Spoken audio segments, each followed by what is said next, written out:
in your opinion, has automation actually increased productivity at Rio Tinto? A key driver was I actually took my management team to the US to look at sort of new developments in technology before you were born in 1998.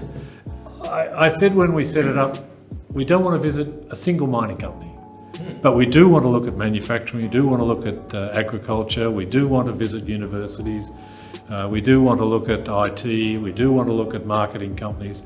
We want to understand the big picture. Well, the first day we started at Stanford University, and we had the director of engineering, dean of engineering, talk to us about farmers who were using robots to farm their fields.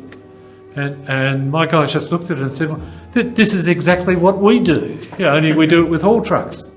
So it sort of broke through the vision or expectations or whatever of my team as to what could possibly be available. Now, of course, there needs to be a business case. You don't invest unless it's going to pay for itself and what have you. There was another important element in it that, if I can be very frank, young people today, they don't want to go up to a remote area and work. They might go up for 2 or 3 years. I mean, the turnover is huge in a mining company.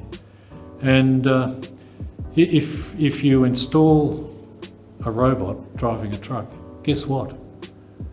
It doesn't leave you after 2 or 3 years. It keeps doing what it's doing. Yeah, you've got to fuel the truck, but it operates 24 hours a day very consistently. Now, in addition to that, it actually provided environmental benefits as well. It reduced fuel usage, and obviously that improved environmental performance by about 13%, which was considerable. It was far greater than we thought.